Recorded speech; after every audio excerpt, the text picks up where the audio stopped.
Today, you're connected more than ever. Your friends, your family, your life. Having a partner that understands banking is what you do on your time, anywhere you like. It's about being connected. Renaissance Bank, understanding you.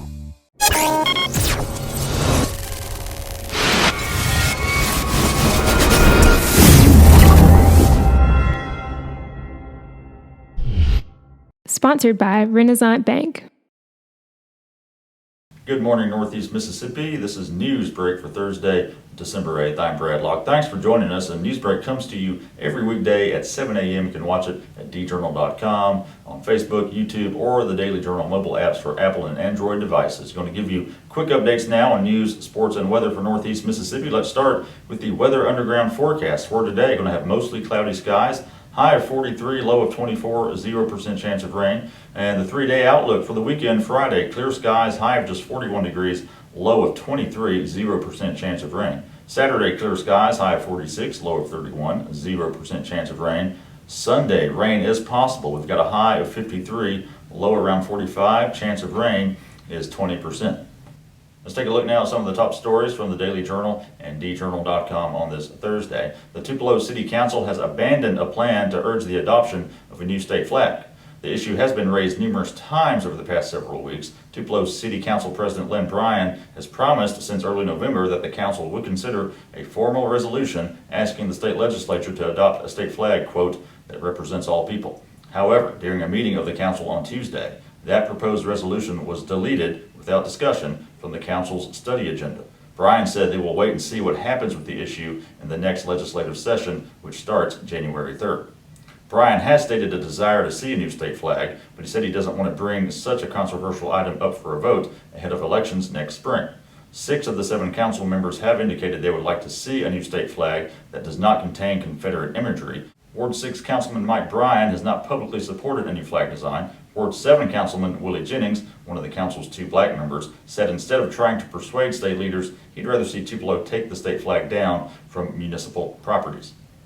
The statewide transportation improvement plan for 2017 through 2020 was recently released by the Mississippi Department of Transportation, and it doesn't include very many new 4-lane highways. In fact, the bulk of the projects center around maintaining current highways in addition to the costly endeavor of repairing or replacing old, subpar, and often dangerous bridges.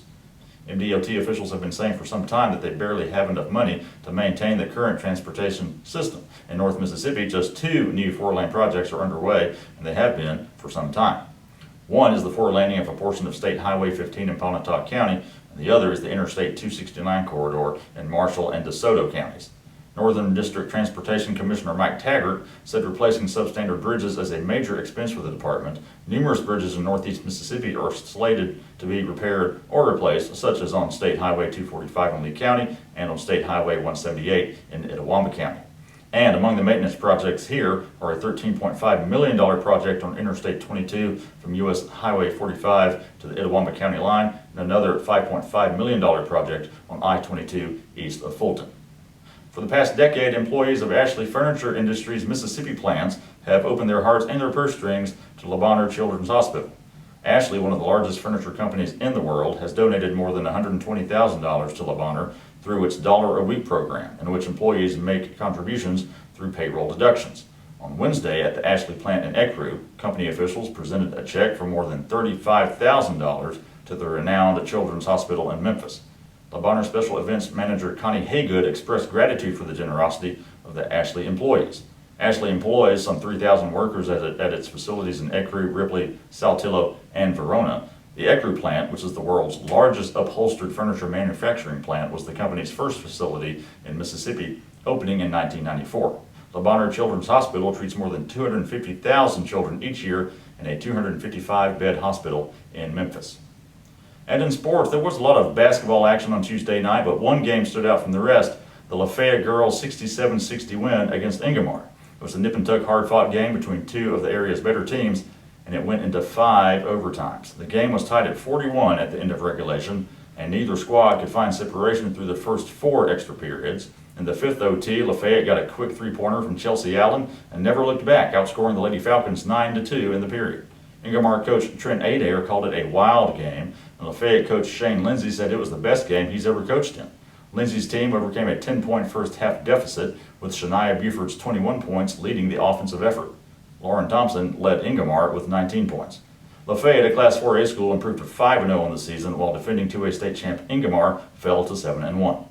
And that's it for Newsbreak on this Thursday. We do want to remind you of a couple of the podcasts we produce here at the Daily Journal. The Memo, everything Northeast Mississippi, with myself and W. Derek Russell every Monday, Wednesday, and Thursday. Find it in iTunes, your podcast apps, or at memo.djournal.com.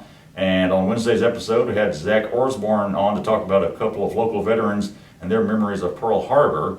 And also, William Moore came on to talk about the recent lifting of the burn ban in Mississippi.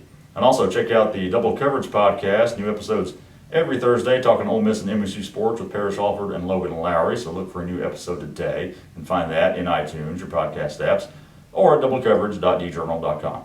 All the stories I talked about today can be found in your Daily Journal and at djournal.com. Follow us on Twitter at djournalnow. Give our Facebook page a like as well. That's it for this Thursday on Newsbreak. I'm Brad Locke. We'll see you next time.